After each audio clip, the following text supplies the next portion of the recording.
In the chaotic heart of modern Rome, beneath the thundering traffic of the iconic Piazza Venezia, a team of engineers and construction workers embarked on one of the world's most daunting engineering feats. For decades, they've been carving a new metro line through the city's ancient underbelly.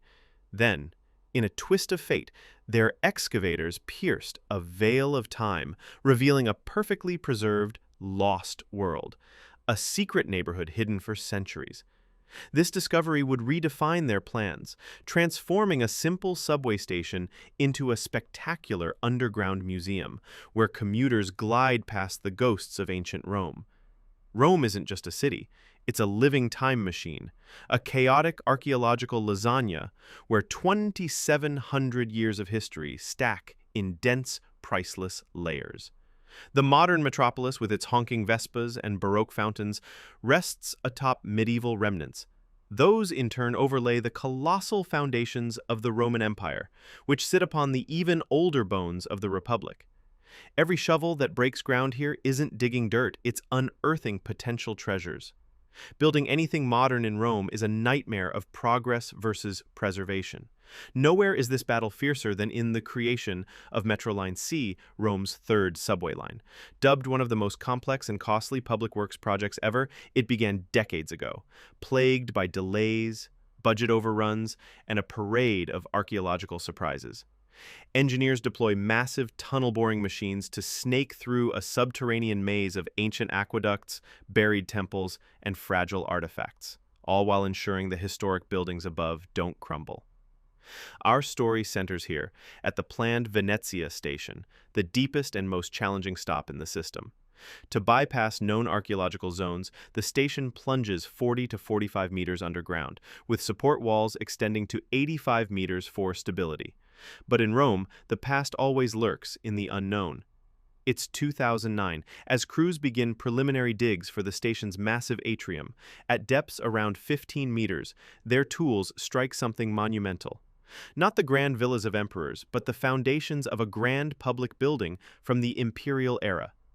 Archaeologists embedded with the team rush in. The lead archaeologist, eyes wide with awe, deciphers faint inscriptions and architectural clues.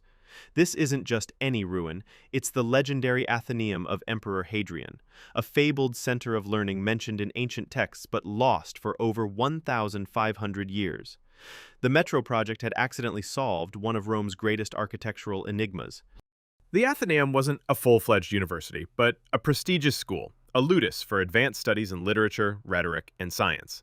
It featured 3 large auditoria, the central one measuring about 22.5 by 13 meters, with tiered seating for hundreds of poets, philosophers, and orators. Here, the empire's brightest minds recited poetry, debated philosophy, and honed oratory skills.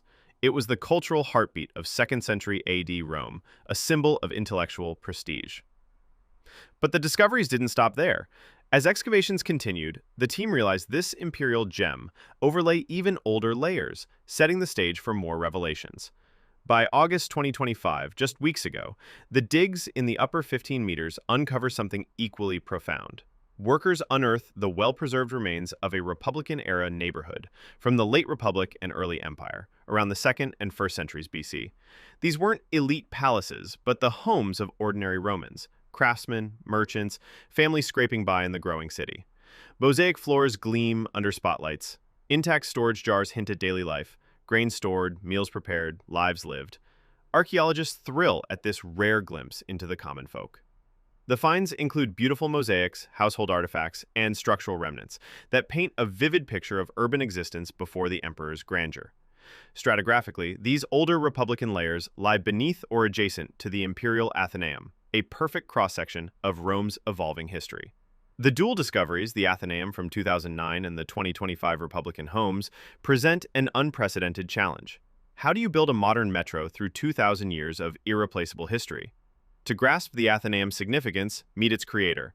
Emperor Hadrian, reigning from 117 to 138 AD, was one of Rome's most enigmatic rulers, one of the 5 good emperors, during an era of peace and prosperity. Hadrian was a consolidator, not a conqueror. He traveled half his reign across the empire, from Britain's misty frontiers, where he built his famous wall, to Egypt's scorching sands. A passionate Philhellene, he adored Greek culture, philosophy, and art. An architect himself, he designed enduring icons like the Pantheon's magnificent dome. His vision? A Rome not just mighty in legions, but supreme in ideas.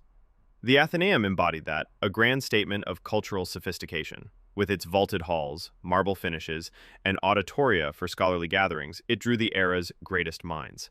It wasn't the Ivy League of antiquity, but a elite academy where rhetoric and knowledge flourished, elevating Rome's intellectual stature.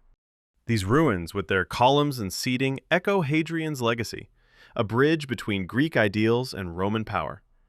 The Venezia station's planned route slices right through these treasures. Demolition? Unthinkable. Bypassing them? Seemingly impossible. This could derail the 25-year project, already ballooning to 700 million euros for this section alone. Engineers and archaeologists huddle in tense meetings, poring over scans and models.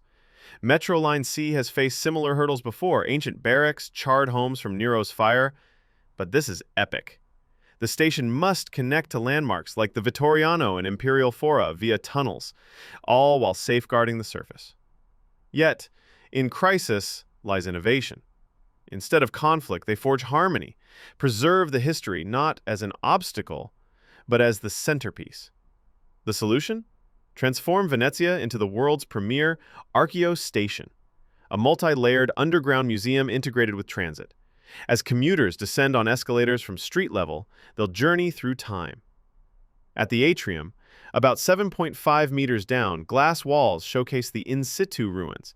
The Republican Insula's mosaics and jars on one level, the Athenaeum's grand halls and columns below. No artifacts hauled to distant museums. They stay where found, protected yet visible. Deeper platforms at 40 to 45 meters handle trains, but the upper zones become a living exhibit. Tunnels link to nearby sites, creating an archaeological network. It's sustainable, innovative, honoring Rome's soul while serving its pulse. Construction presses on, eyeing completion around 2032. Delays, once curses, now blessings, unearthing these gems.